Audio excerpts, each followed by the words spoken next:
Ready or not, E, here we go. Hey everyone. We are going to wait a few minutes and see if we capture any followers. Any viewers, I guess I should say. So we'll give it a few minutes and see if we get any viewers. Are you excited? He's not excited. Are you excited? I'm always excited. That is true. Are you camera shy? Somewhat. He's a little bit camera shy, but maybe. He's not shy though. I'm shy too. He likes to lead people to believe that he's shy, but he's not shy. I'm pretty shy. No, you're not. So somebody just jumped on. Hey, tell us hey. We're just waiting to see if a couple more people are gonna hop on, and then we'll get started in just a minute. Hey. See if it'll tell me who's watching. Probably my own phone. How do we look? Can you tell me how we look also? Because I got the camera turned like long ways, and so I just want to make sure it doesn't look weird to everybody that we're long ways now.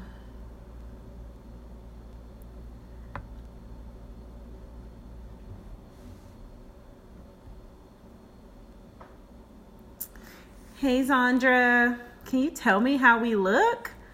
Can you tell how is the camera orientation okay? I don't think I've ever done one long ways like this. That's how we look, LaShawn.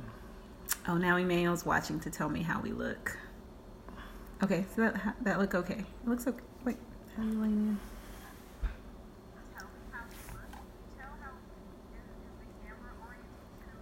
in? Okay. All right. We'll go ahead and get started. You can close off, babe. All right. So, my name is LaShonda Hollins, and this is my husband, Emmanuel. Thanks, Zandra. Thanks so much. So, this is my husband, Emmanuel, and as you all know, we are, or you may know, that we are new homeowners. First-time homeowners, and so we thought that it would be a good idea to kind of talk about the stress that buying a house causes.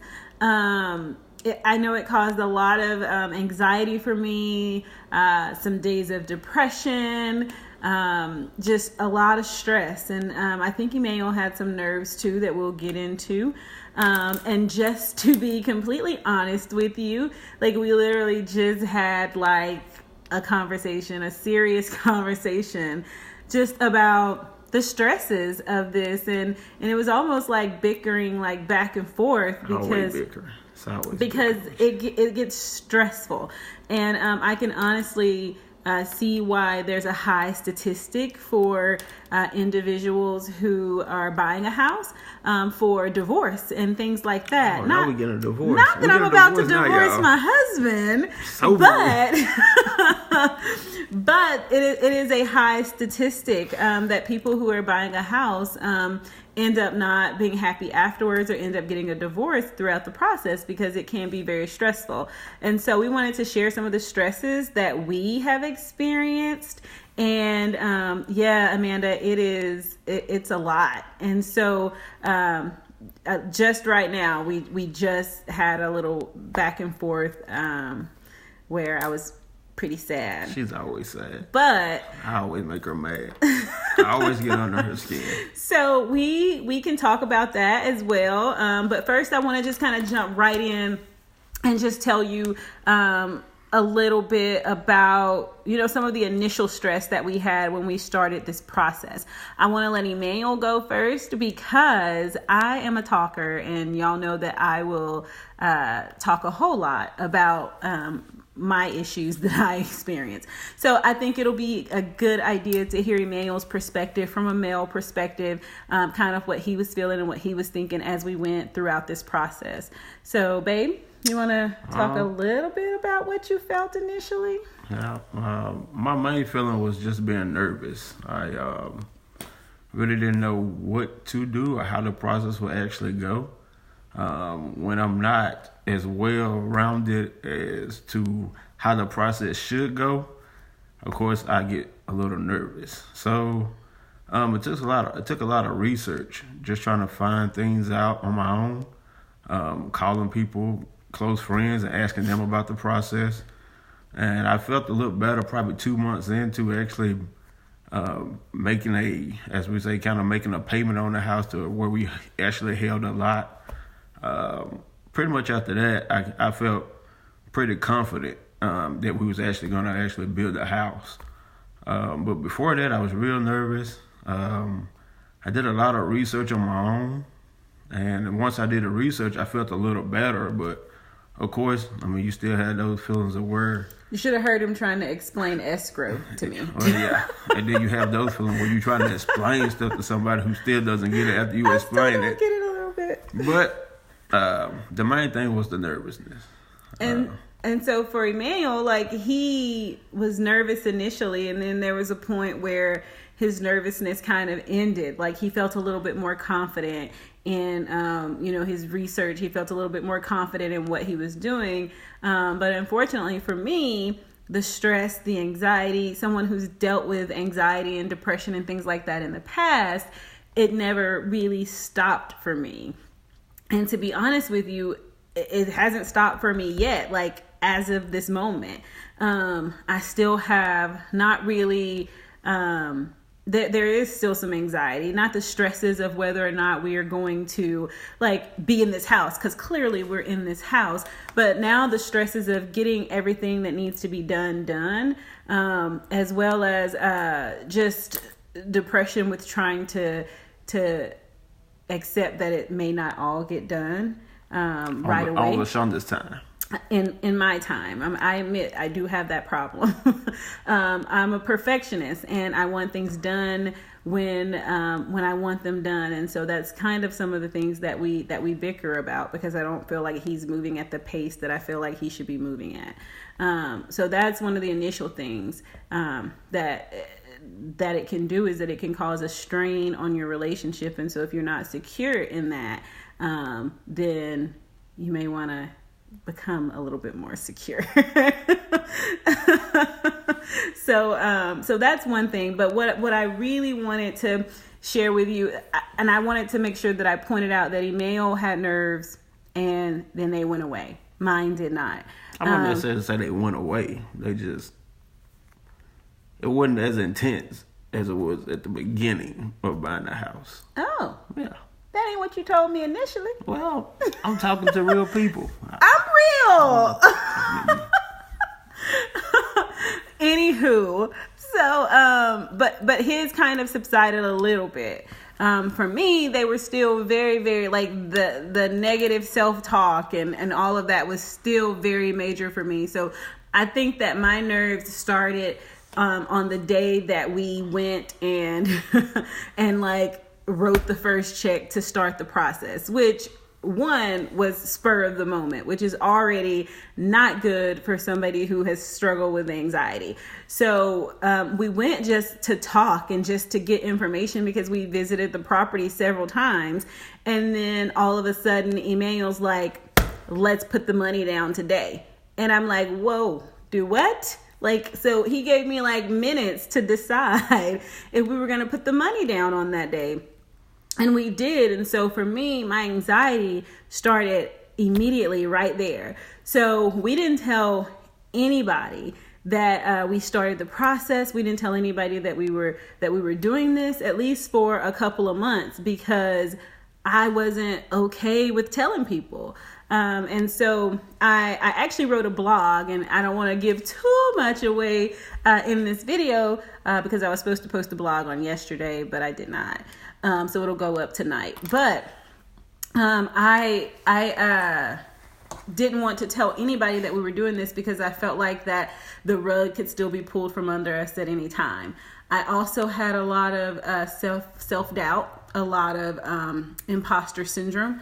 It wasn't that we didn't have the money. It wasn't that we didn't have the credit. It wasn't that we didn't have secure jobs or anything like that. It was more of my own personal doubt and my own personal struggles with imposter syndrome, where I feel like, I I'm not deserving of this, or who do you think you are? You know, this little black girl from Mississippi trying to, you know, do these big things. And so that's something that I struggle with. So I don't, you know, I'm a perfectionist, but when I'm doing things like that, anxiety can make you feel like you don't deserve this, or imposter syndrome can make you feel like you're not where you're supposed to be in this situation, like you are way outside of your means, you are taking too big of a step, or anything like that. And so that's what I struggled with, and so I had people, when we finally did tell people, Emmanuel told people. And so then people had questions, and I'm looking at Emmanuel like, I told you not to do this. I told you not to tell anybody, because now they have questions. Now they want updates. Now they want all of these things that I still don't know is going to come to fruition or not. It was up until way into the process that I accepted that this was potentially happening. It was probably when our loan left processing and then it was getting ready to close. That's when things started to get a little bit better for me. Now, post house stress. Hence the bickering I just told y'all that we had. How do you think that you have? How do you think I've been, and how do you think you've handled post house stress? I think I've been pretty good about handling it. I think I just like we talked about earlier, just being a little bit more available with some of the follow-ups that we have to do. I don't like taking off work. And LaShonda wants me to take off work. He hates taking off work. So that's kind of what our argument was about. Oh, he doesn't like when I say argument. Kind of what our bickering was about. I was telling him, like, I feel like I'm taking off work a lot and you're not. And it has a lot to do with me being willing to do what needs to be done and take off work, and him being a little bit more skeptical about taking off work. It's nothing new. He's always hated to take off work, and I'm one of those people that I'm like, I have leave, I'm going to use it, and I expect that from him, and I try to push him to do that as well. And sometimes that causes some friction with, again, me wanting him to be available for something. And I shared this with him tonight, that it almost makes me feel like you think what you're doing is more important than what I'm doing. And of course he said that's not the case. He just doesn't like to take off. So why don't you like to take off? I have no clue, LaShonda. I have no answer for that one. No answer. I just don't. Welcome to my life, y'all. But that's been one of our biggest post house stresses, and also I didn't tell Emmanuel I was going to talk about this. But Emmanuel has also taken a second job, and it's just something that he enjoys doing, and so he wanted to do it. And initially I was okay with that, because I don't ever want him to feel like you can't go after something that you want to do. But it's also been a struggle, which is where a little bit of my depression has come in, is that we are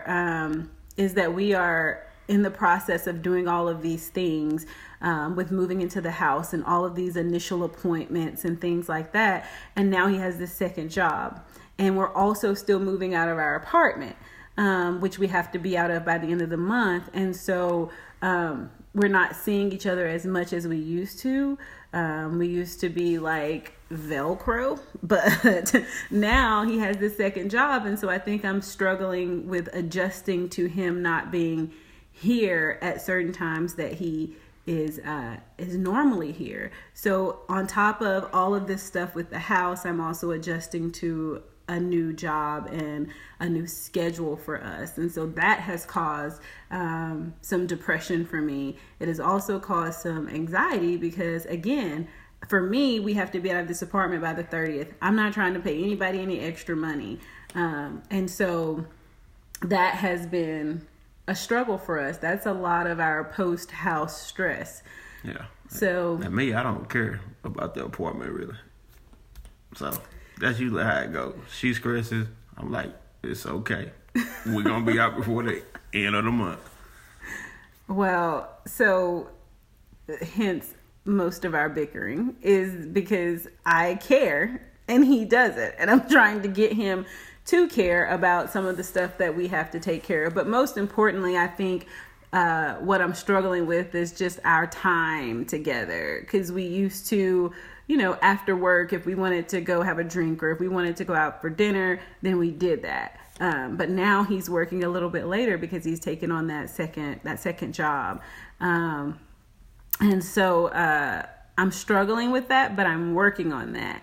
And I think the most important thing that I want you guys to get from us sharing this information with you is that we communicate about these things. And so there are some times where he's like, your mood just changed, so what are you thinking?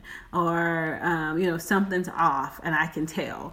And we talk about it. And so when you're going through these things and when you're having all of these changes in your life and these shifts in your life and these big decisions and these big responsibilities, it's important that you talk to your significant other, because that's what's going to help you through this. And that's why marriages fail when they're going through this process, is because they don't talk to each other. They don't communicate with each other. And I think Emmanuel does very well with that, with listening to me and sharing with me when I'm trying to get him to share stuff with me as well. Man, we went way off from talking about the house. We did. But it's part of the process. We're talking about the stresses that come along with buying a house. And to be honest with you, all of the stuff that goes on with the house, the processing of the loans and all of that is stressful, but your relationship that you have can make it less or more stressful as well. I agree. And that's where this piece comes in. That's where that communication piece comes in. So it's still on topic. You're great.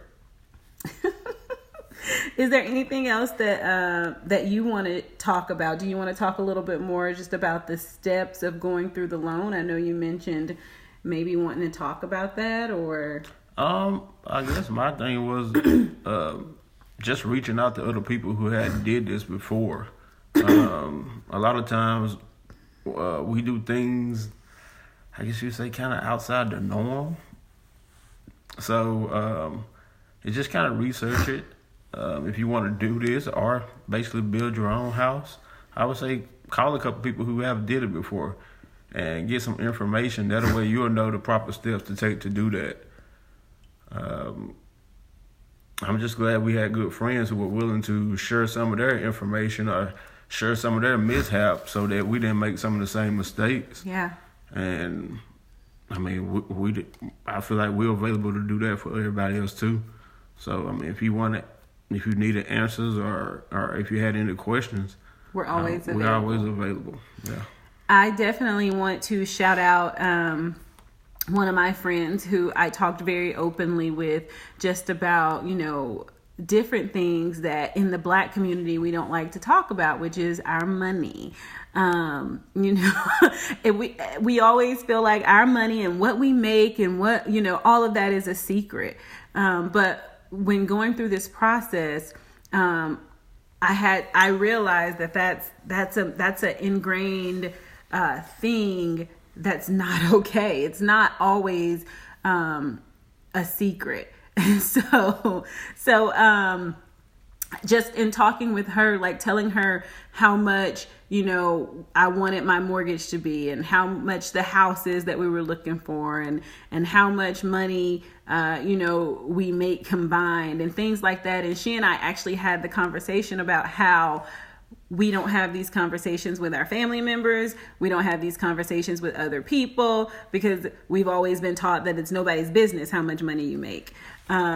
and many male, many y'all know many male are like very, very diverse, and so we've been around a lot of different people of a lot of different ethnicities, and we've noticed that they have no problem coming up to us and say, "Oh, hey, so you work at such and such? Oh, you make about this much money," right? So it's just us. And so that's one thing I want to make sure that I stress as well, is that if you have questions about these things, it is okay to talk to somebody that you trust about what your finances are, what you're trying to do, so that you have a better idea of whether or not this is even going to work for you, or if you can afford a bigger house, or you need to step it down a little bit, whatever the case may be. But I definitely want to make sure that you're aware that it's okay to talk to somebody about your finances.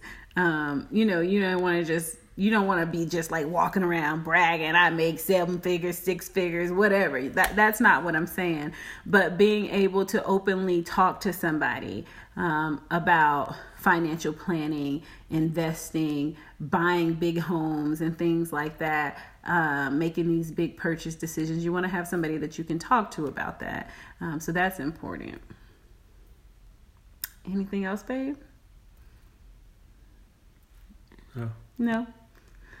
So that's really kind of what we wanted to share, is just I wanted to talk about the stresses of buying a house. I wanted to on all levels. I also wanted to talk about the financial planning piece, because that's very important as well. And just wanted to share a little bit of us and a little bit of our process with you, so that you know that we are here to help. We are excited about our new house and this new journey and this new responsibility. And so we just ask for your prayers. And if you need anything from us, we are always here. If you have not subscribed to my newsletter, I would love for you to do that. You go to my my website, www.lhollinsspeaks.com, and scroll down to the bottom and click subscribe. Every month I am sending out a newsletter that just has helpful information in it. It's also shouting out some of my top followers who are always there watching, always there reading my blogs. And so I like to shout out a special follower every month. So I would love for you to do that. And I have a blog that's going to be going up sometime tonight. And then we will come back and share other things with you in the future, I would hope. I like doing lives with my husband. I hope he enjoyed doing lives with me tonight. And yeah, Zandra, openly talking about depression and anxiety is very important. I actually want to do a live on depression for sure. Somebody's already reached out to me about wanting to do a live on depression, and so I do plan to do that, because it is, it's something that's always a struggle. It's something that we're always dealing with. For me, I'm no longer on medication or anything, and so I'm managing my anxiety and managing my depression pretty well. But there are days that I do have down days. And so I think that that's what people forget, is that when you have depression, you can always have those days of ups and downs, but just not giving in to those days to where it's consistent back-to-back days is important. So we'll definitely talk more about that. I definitely appreciate you bringing that up. It's hard to have those conversations, but they need to be had because they're important, especially in our ethnicity of people. So, all right, y'all. Hey, Linda. We're actually getting off, so put hashtag replay and watch it back, girl. All right, we will talk to y'all later. Thank you so much for hanging out with us and taking in all of this information. I hope it was helpful. Y'all have a good night. Bye.